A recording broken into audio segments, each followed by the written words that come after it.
It's so hilarious. The assignment said to do number 43, but really she wanted us to do number 40.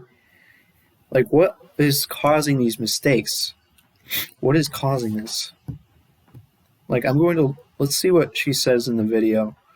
She even refers to it in the video as number 43 out of nowhere. Like, what? What the heck? Let's see if it just changed the number.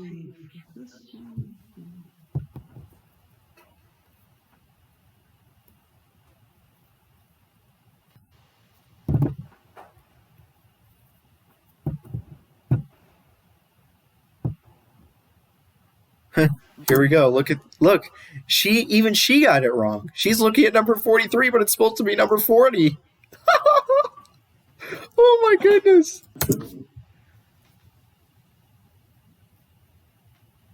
It's not 43 anymore. It's 41. Nope, it's 40. It's 40. No, 4D. Sorry. It's close. The SEC. What happened? How did that happen? How did this discrepancy happen? Because that is the reason why I'm doing this a week late. This is the reason why I'm doing it a week late. It's because she told us to do number 43, but she really wanted us to do number 40. How did that happen? Okay.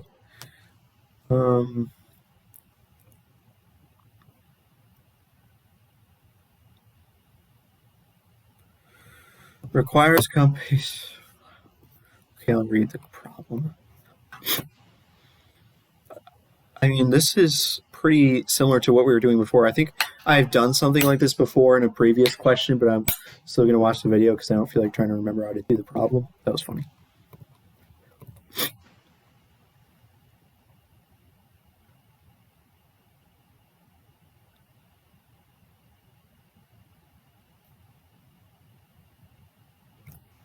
An auditor audits a random sample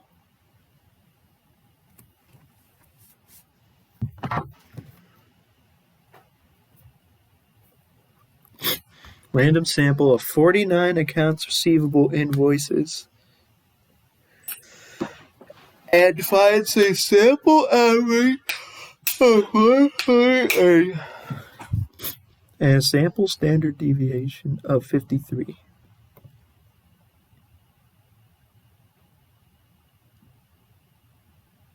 %99 confidence level. Oh no! Mean size. Does your answer require the sizes to be normally distributed?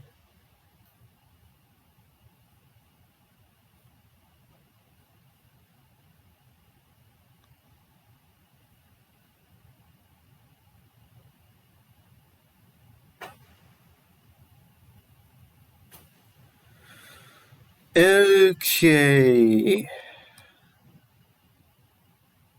It even gives you all the steps. Like, it kind of gives you a framework for how to solve the problem. Find standard error, T-multiple, lower and upper limit.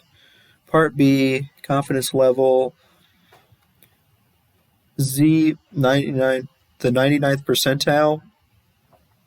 No way. They literally tell you the equation you're supposed to use. This is insane.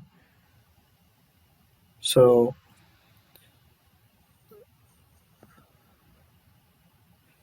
half length of interval. Wait, half length. Shouldn't that be half of 5? Standard deviation, estimate, 53. Sample size. So to figure out the sample size, you do this times the standard error. What is S? Divided by B. What is S divided by B? Is it like the sample standard deviation? Wait. Divided by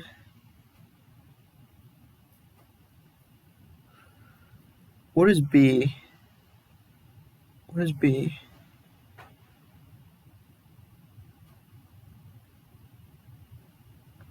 I don't even remember, but anyways, we're just going to watch the video here.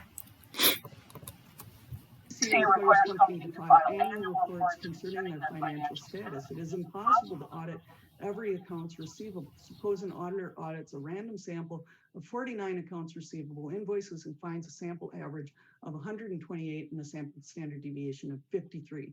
Calculate a 99% confidence interval for the mean size of accounts receivable invoice. Does your answer require the size of the accounts receivable invoices to be normally distributed? How large a sample is required for you to be 99% sure that the estimate of the mean invoice size is accurate within $5? All right. So opening up this last file, PO840. Hey, guess what?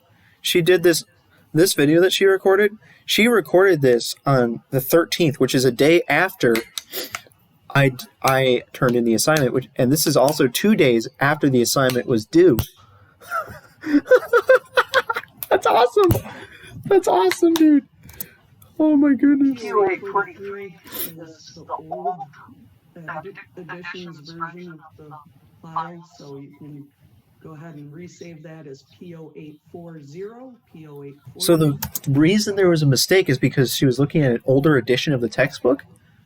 That's weird. Change that too. Okay. And you'll see that this is different from what we've worked before. We're not getting all the raw data, so we can't use the data analysis tool pack. Instead, they gave us the sample size, the mean, and the standard. Hey, that's interesting. So now we have to use my complicated method that I had to use for the other problems. Fun. Okay. Deviation. And also, I'm not going fast enough here because I not only do I have to finish this, but I have to finish an entire other assignment. I have to finish 3.3 or 3.2, and I'm still stuck on 3.1 now. This is ridiculous. And then I have to study for a test that's tomorrow. Dude, how late am I gonna have to stay up to finish all this stuff? Man. A 99% confidence interval, or in this case, we need to start off with finding that level that like Excel would, where we find the standard error of the mean, and then we find the t-multiple, and then we can get our lower and upper limits. Okay. So the standard error of the mean, if you remember from that sheet that I had out, it was the one that I closed, sorry. But the standard error of the mean was X bar plus or minus T times SE X bar. And SE X bar is the standard deviation of the sample dot S, SDDEV dot S. Oh, I'm sorry, we can't get our sample. It's of the sample because it's given to us. Our sample standard deviation of 53 divided by the square root. So the sample standard deviation divided by the square root of the sample size. Okay, so B6 divided by square root B4. So to get the standard error of the mean, you do sample standard deviation divided by the square root of the sample size. Equals this divided by square root of this. The answer is 7.57. That's fine.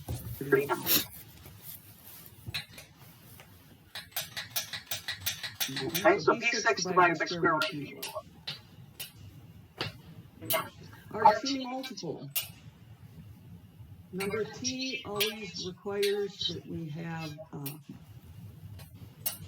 it takes into account degrees of freedom, so it's not like the Z multiple, where you just look at a table. T multiple T.inv. T dot And in this case, we can actually get the two-tailed probability. 2T. And in each tail, it'll take and divide that probability. This would be for a 95% confidence interval. We have a 99% confidence interval. So it's 0.01 that's in the tails. And our degrees of freedom is n minus 1, or 49 minus 1 to give us 48. Okay, so T inv. Wait, why is it .inv? Why is it inverted?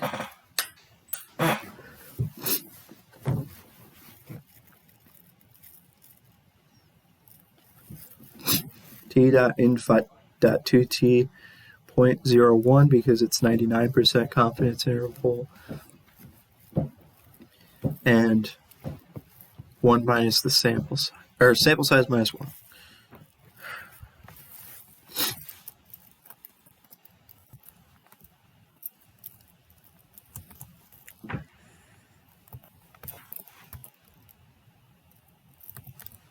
So we're going to get 2.682.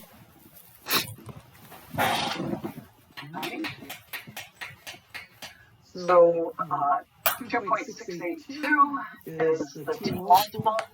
And now we can find our upper limit by taking our mean. Oh, yeah, it's going to be kind of complicated. Add the multiple times standard error. the standard error. So instead of adding the confidence interval itself, you add the T multiple times the standard error. T multiple times our standard error. Yeah, like this was the complicated method I was talking about earlier, and you're forced to use this complicated method for this particular problem since you don't have the data. So that was funny. So equals the mean plus this times this, and I got 148.31. We can do the same thing for the lower limit by taking our mean and Hold up. Shouldn't it be switched? The one we just did, shouldn't that be the lower limit or upper limit? our T multiple times. It should be exactly the opposite of what you did. It's switched. I think she messed up. I believe she was thinking upper and lower. I don't know. Because theoretically, this should be the upper limit and the other one should be the lower limit. Mean minus this times this. Like, am I mistaken here? It should be switched. Obviously the lower number is lower limit and the upper limit is the other number. So 107.69. I mean, this is not that complicated. But anyways, I mean, when I have help, it's not complicated at all. So, I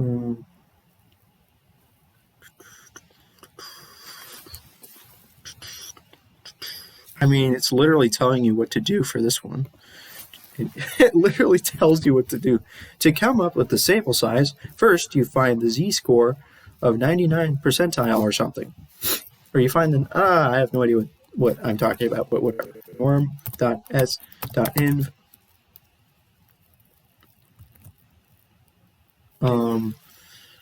And numbers and 99%. And we got a 2 So the 99th percentile is 2.32 z-scores or something, or standard deviations or something. That was funny, that was funny, that was... Okay, so we got 2.3263.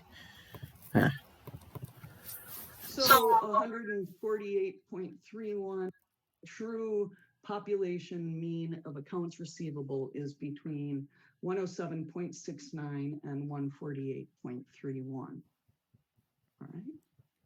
Now, the other question that was, because the sample size is 49, sample size. And we have to give stupid interpretations. Great. Does your answer require the sizes of the accounts receivable invoices to be normally distributed?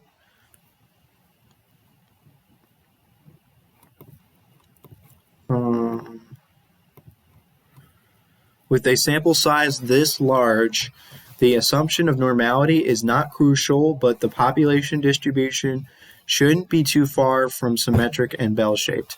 I have no idea what that even means, what they're even talking about. Dang it. Receivable manager could be 95% confident that the true population mean of accounts receivable is between 107.69 and 148.31.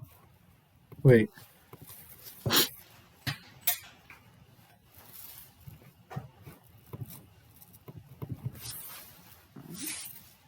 Now, the other question that was asked as part of that was, is this assumption of normality valid or critical? It's not, because the sample size is 49, sample size is greater than 30. We assume that they're close enough to that the population distribution is similar to a Z distribution. So the normality assumption is not crucial. So again, sample size solves so many problems. If you're worried about normality, increase your sample size. If you want tighter confidence intervals, increase your sample size. All right. So the bottom line is this population distribution shouldn't be too far from symmetric and bell shaped. So this confidence interval is valid. Right. So, yeah.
No, part B is asking.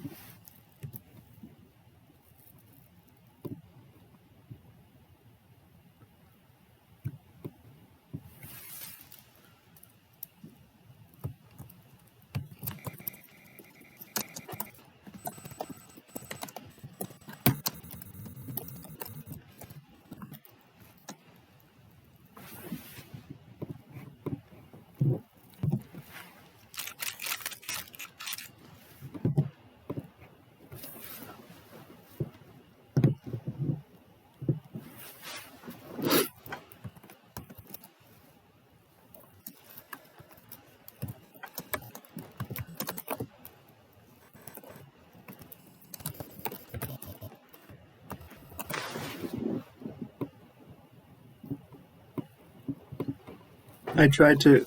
I'm not going to copy it word for word because then I wonder if the teacher would be like, "You just copied the answer from the video. That doesn't count." Anyways, I got 2.3263.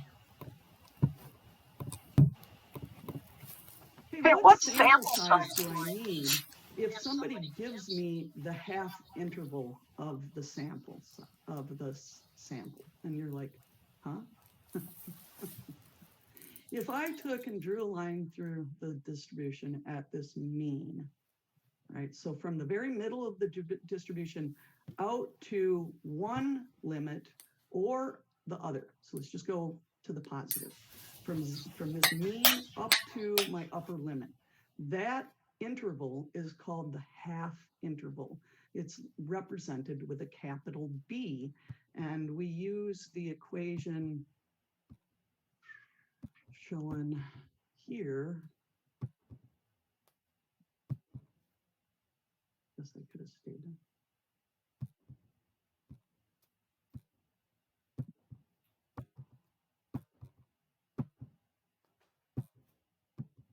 It's the last thing. How far back do you have to go? You have to go really far. Right here. So we can calculate n by taking a z multiple that represents how confident we want to be. So 90, if we want 95, then we're going to choose 1.96. Multiply it by our estimated population standard deviation, which is our sample standard deviation, and divide it by b, the half interval that's given to us in the problem, and then square all of that. That'll be the sample size we need. Okay. And I thought there was an image here with a picture of the half interval, but it must just be that I draw it on the board for my class. So I should try to draw, but I won't torture you with that. All right. So going back to, oh, not that far, back to our Problem. and Skip to dist. problem. Just types everything in, the same exact thing. 0.01 is giving us the left-hand tail, so it's giving us the negative value.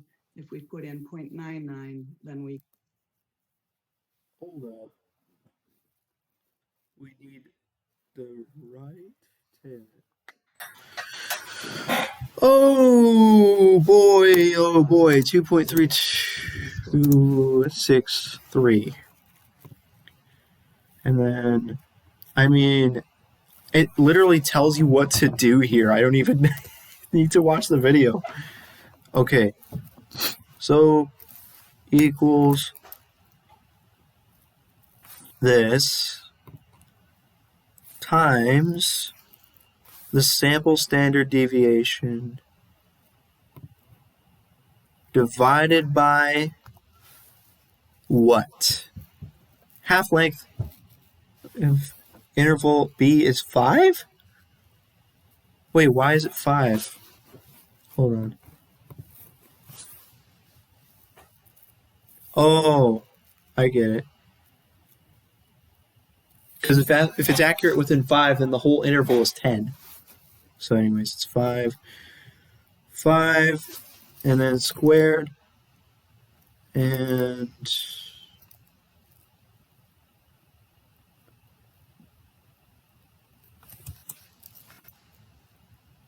should be, wait, why is it in dollar values? That's not right. Why is this a dollar value? That shouldn't be a dollar value. That should just be a number. But anyways, we'll see what she does here. It's going to be probably exactly what I did. She types in, whoa, hold on a sec. B close the second. It probably, and shift 6 would give you a little caret, and then so she did it slightly differently, but if you divide and then multiply, or if you times something and then divide something, you don't need to worry about parentheses, I don't think. and that'll square your function or equation. All right. Okay, really, why was it dollar values? Why did I get $1 here? This should just be a number. Number.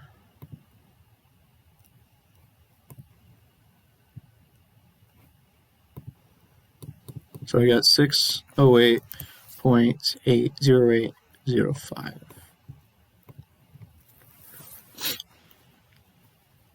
So that's it. So 608.8, that means that the smallest sample we could,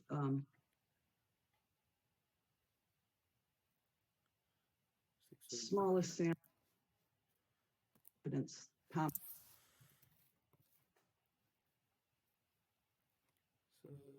609.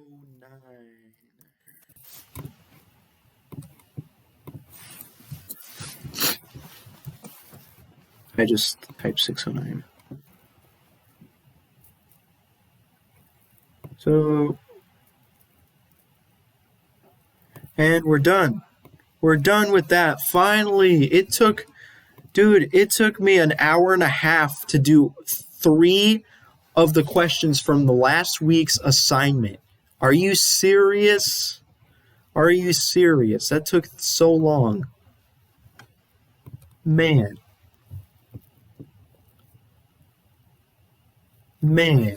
What? Oh. Okay.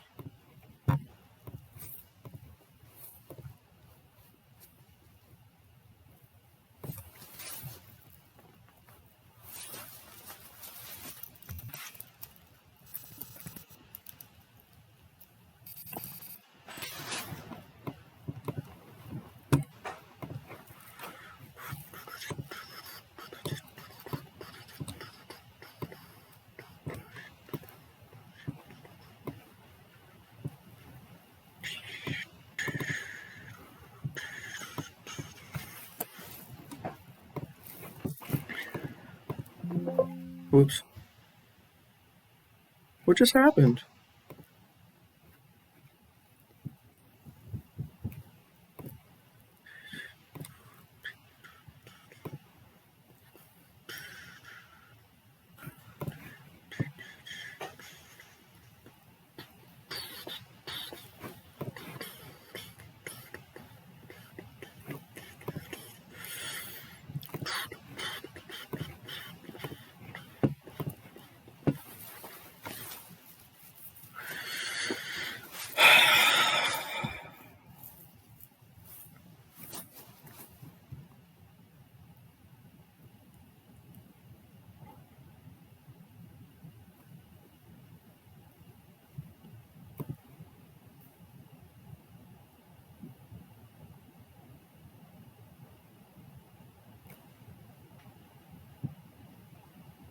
Hold up.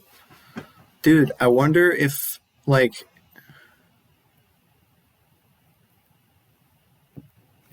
I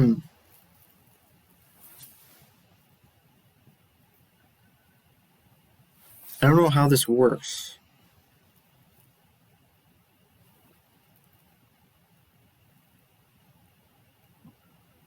I think I have to submit all the files again, actually, so never mind. What I'm going to do is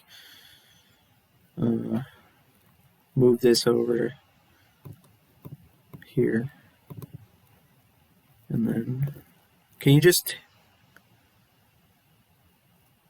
There's gotta be a shortcut to get all of the... to destroy this folder and just take out the contents from within the folder. Like, seriously? There's gotta be a shortcut for that. There's gotta be. No way. There has just got to be a shortcut for that. Like extract all or something like that. But, man, that's annoying. Come on. Man. Okay, what I'm just going to do then is move it out. Open it separately. Move all the files. There. Now it's fine.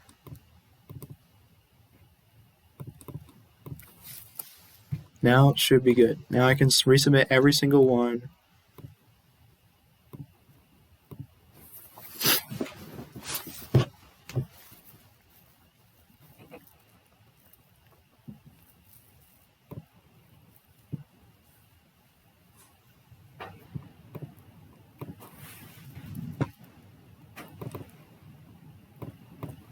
One, 7, 11,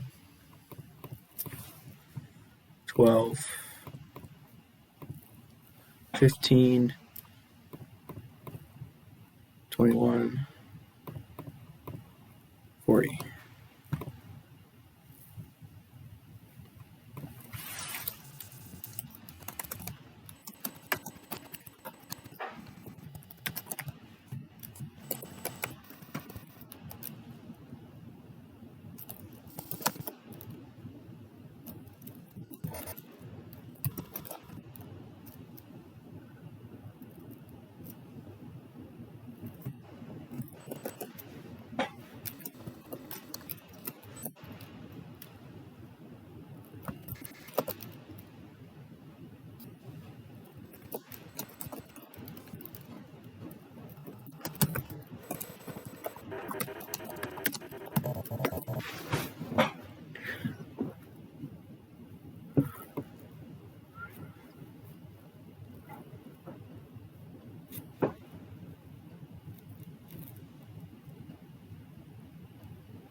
So it's so ridiculous, but dude, I have so much stuff to do. I can't just do the problem set. I also have to take the quiz. And in order to take the quiz, I need to read the chapter. I don't want to read the chapter. Oh, no. No. Man. Also, she gave us homework due during Thanksgiving break. No.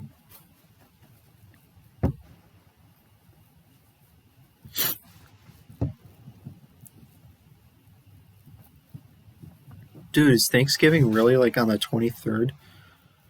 Is it really on the 23rd? I feel like that's way later than usual. Or I mean, way earlier than usual.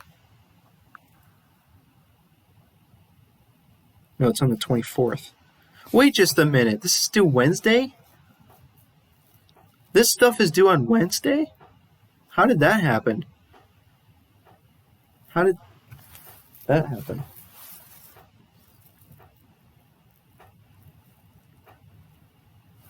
Like she okay,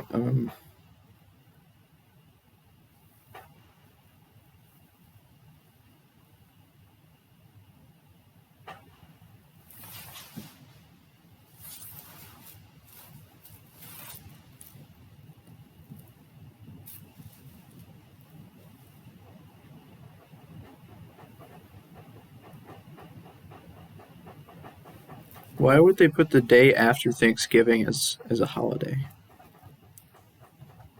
What, Black Friday? Why don't they just say Black Friday? Wait. Thanksgiving is on the 24th. I have to do some homework tests on the 23rd. Ooh. And then on Monday, the following Monday is the project. And then the exam is on Friday. Okay. So what is this going to cover? Okay, let's just see how many problems there are. Chapter 9. Oh! Oh! Oh, no! There's so much stuff. 1, 2, 3, 4, 5, 6, 7, 8, 9. 9, 10, 11, 12. No, there's 12 problems. There's 12 problems. Dude, I'm not going to have time to do that. Chapter 9 and chapter... Not only are there 12 problems, but I have to read 2 chapters. 2 chapters. Oh, man, this is not good. Maybe I'll just read the PowerPoint. Because this is ridiculous. Oh, my goodness. I think this is such a long thing that I might just read the PowerPoint instead of reading the chapter, because I just want to get this over with. And I don't feel like reading this whole thing. Like, let's see how long the chapter is. We need to see how long these readings are, because if they're extremely long, then I might just not read the whole thing.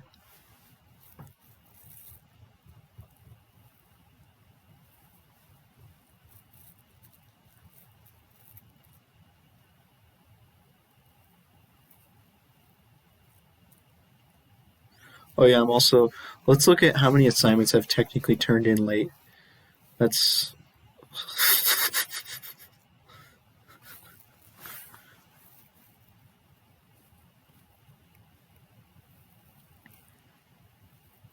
No late penalties, though.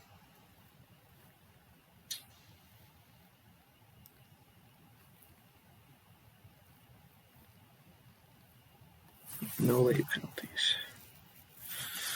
There's a long stretch where I didn't do anything late. Wow.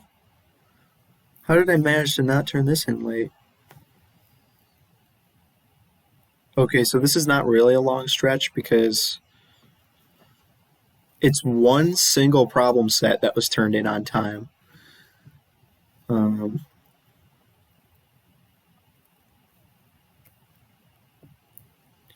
It's looking somewhat likely that I'm going to end up turning this one in late. Wow, this one was turned in on time. It's a miracle.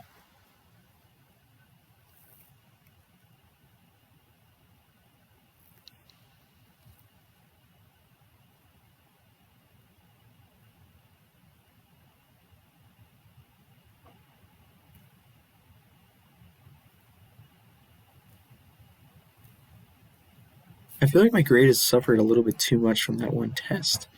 Yeah, I lost 12 whole points from this exam. That's literally... Oh, and also 2 of my quizzes, I got 18 out of 20. That's another 4 points. So a grand total of 16 points have been lost this semester. And that is enough to push my grade all the way down to a 95%. Funny.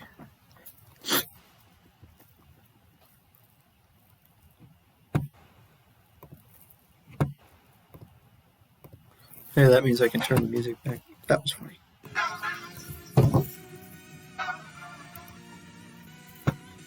Because now I don't have to watch a video for a little bit because I'm going to be reading the chapter. That was funny.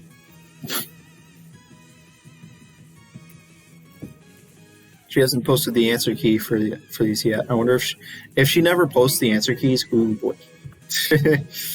Ooh geez.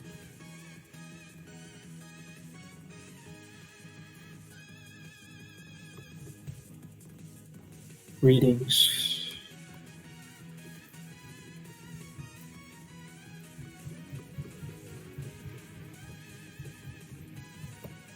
Chapter 9. Hey, look at this. There's no chapter 19. Oh my goodness, what's going on right now?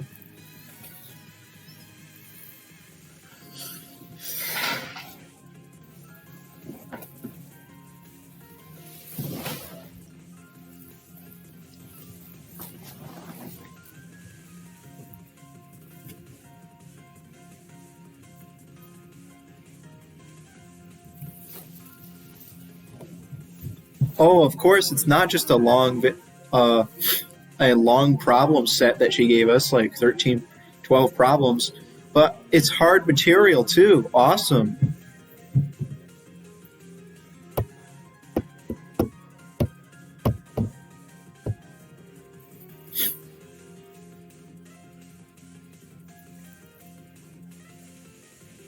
Okay, so I probably should have paid a little bit more attention to this stuff because for solving problems, because the textbook is terrible, and I guess the teacher realizes how terrible our textbook is, so she puts a bunch of videos here to help. But my gosh, that's a lot of videos. But where's the chapter 19 PDF thing? Like, where's the chapter 19 PDF? Is that going to be required for our quiz? Because I don't see any chapter 19. Where is it? Why is there lesson 3.3 stuff here? What? What? This is confusing. Hold on. Oh, great. This whole curriculum is messed up. Shocker.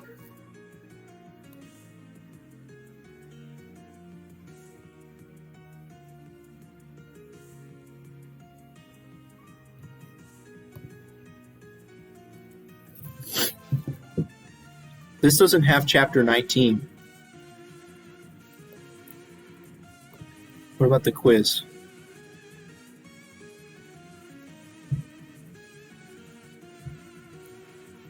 It doesn't say.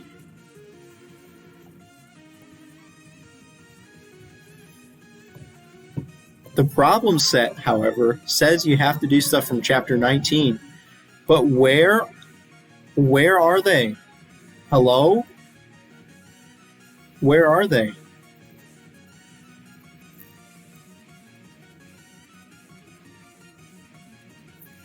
Oh, it's provided under the lesson 3.3 reading assignment.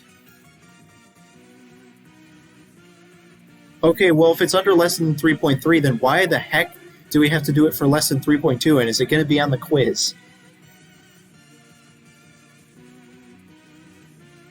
Okay, here's what we're going to do.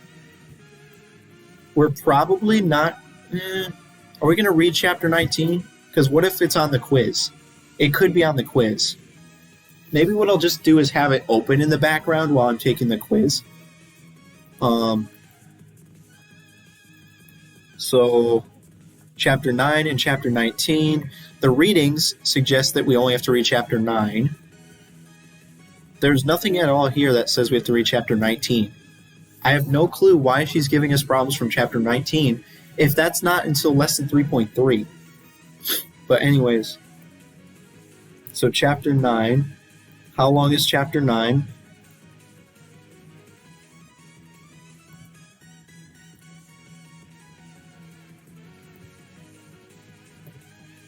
Whoops. Hypothesis testing. Okay, so it starts on page 369 and goes until 404 pretty much. That's 35 pages. That's pretty long. I don't know if I want to read all that. That is a long chapter. Man, I think I might just read the PowerPoint. Because I think I read the PowerPoint for one of our tests, our quizzes, and I got 20 out of 20. That's fine. Maybe what I'll do is read the PowerPoint, and if there's something I don't understand on the PowerPoint, then I can look in the chapter. That was fun. So we have our PowerPoint. Oh, this is pretty long still. This should contain a lot of the information. But anyways, let's look at the chapter 19 PDF. I wonder if that's going to be on our quiz. I just don't know why you're taking something from lesson 3.3 and including it in the problems for 3.2. I just don't know why you're doing that. What's the point of that? That doesn't make any sense. Wait, what? You didn't provide the PDF? Wait, hold on a second.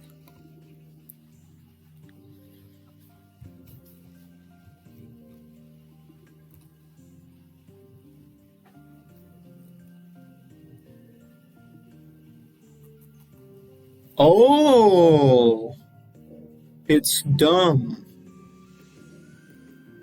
How are we supposed to access chapter 19? I don't see where. According to this, it's under lesson 3.3.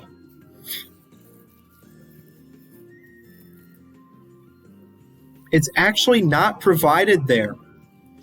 It's not. Chapter 19 is not provided. Hello? I looked here and it's not there. See, if I go here, chapter 18, and it has the PowerPoint, there's nothing here. That's all that's provided. Oh no.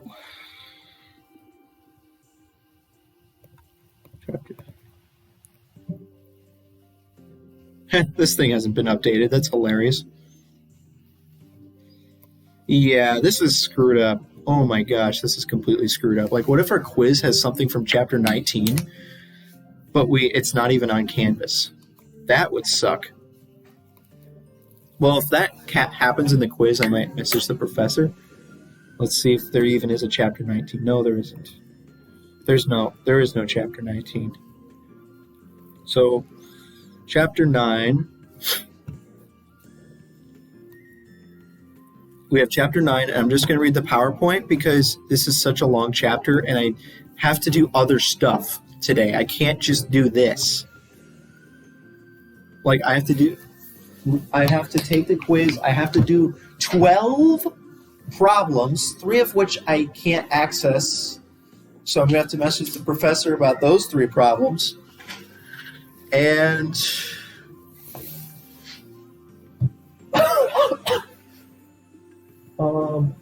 maybe I should just message the professor right away,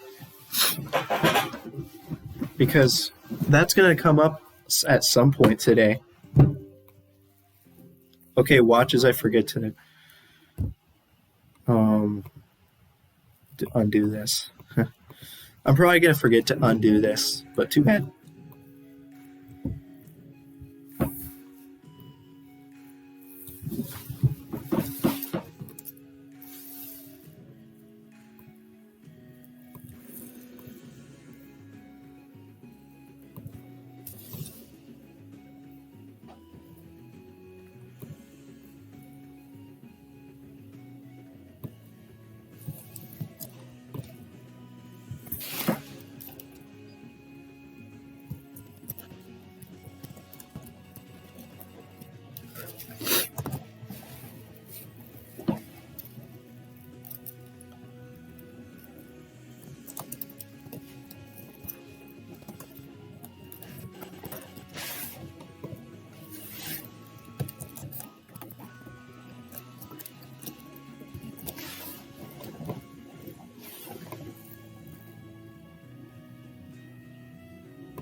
I just realized what the picture I just put up is. Oh my goodness. Wait, it's not even covering the whole screen. There we go. Much better. What? I'm confused. I don't know what that outline is, but okay. I'm just typing an email. Wow. That is heck of a picture I got. Like the expression on my face, actually. Wow.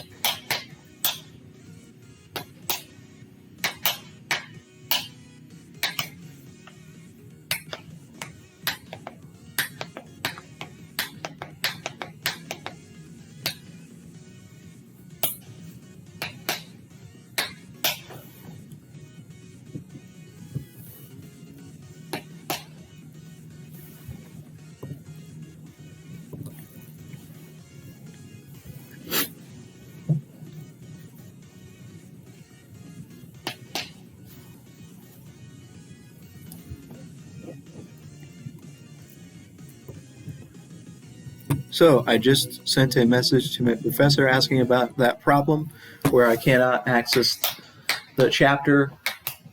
I cannot access chapter 19. So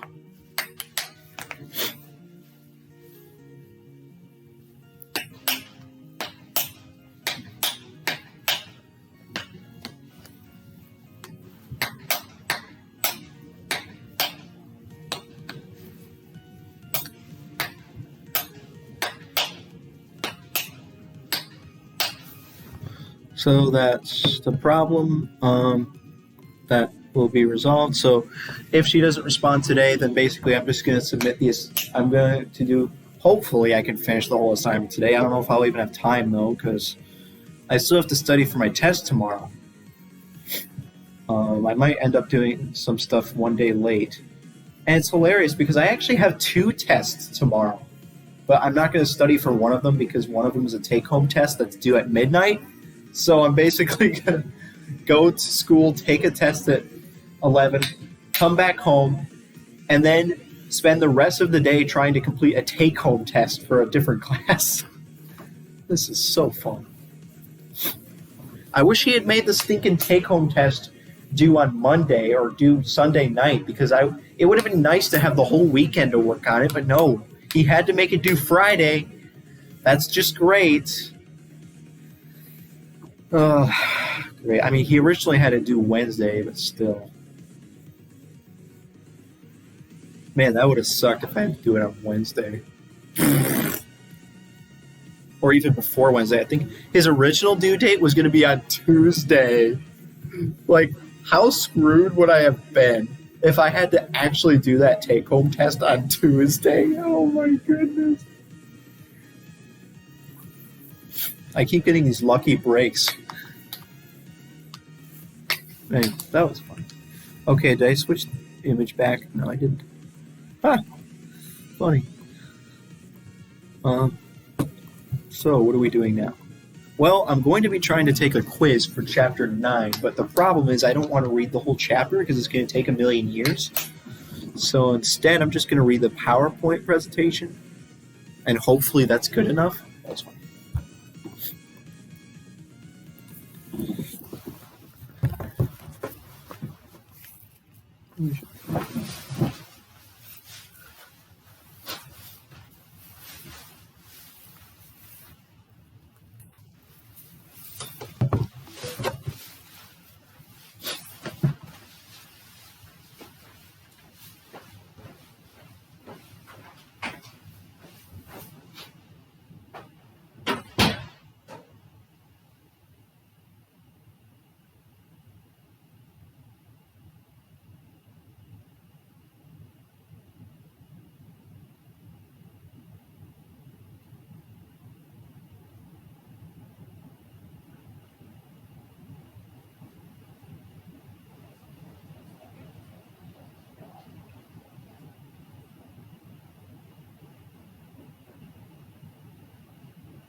was funny.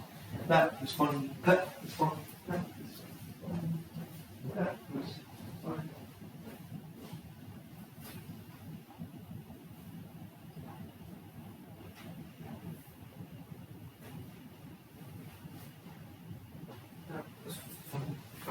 That was funny.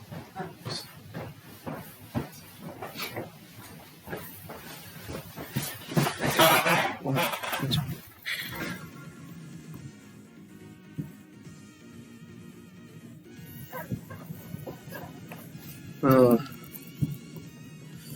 Great. Data analysis. Wait, hold on. Hypothesis testing. In hypothesis testing, an analyst collects sample data and checks whether the data provide enough evidence to support a theory or hypothesis. The hypothesis that an analyst is attempting to prove is called the alternative hypothesis. It is also frequently called the research hypothesis. The opposite of the alternative hypothesis is called the null hypothesis. It usually represents the current thinking or status quo.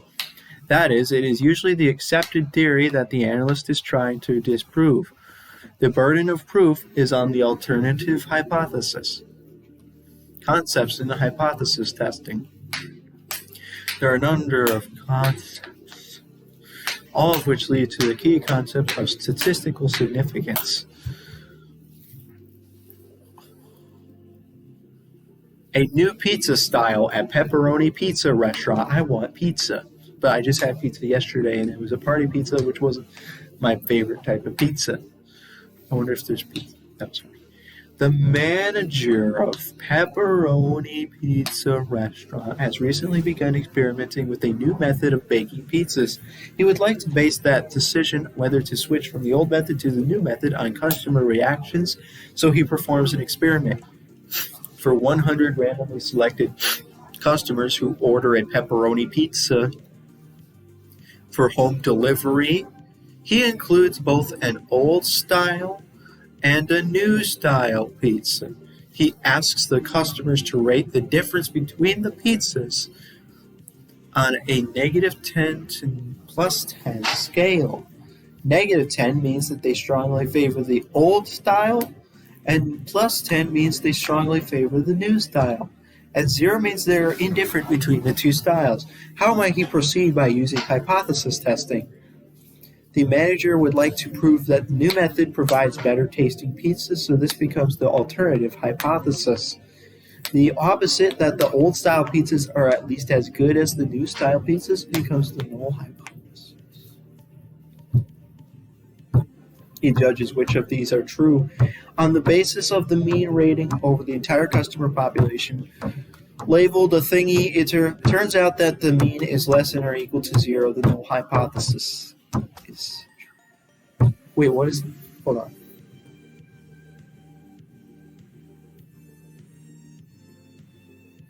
If it's more than 0, the alternative hypothesis is true. Usually the null hypothesis is labeled H0, and the alternative hypothesis is labeled HA. In our example, it can be specified as H0:. I don't even remember what that symbol is called. Mu. Mean is less than or equal to 0. HA. Mean is more than 0. The null and alternative hypotheses divide all possibilities into two non-overlapping sets, exactly one of which must be true. The one-tailed versus two-tailed tests. A one-tailed alternative is one that is supported only by evidence in a single direction.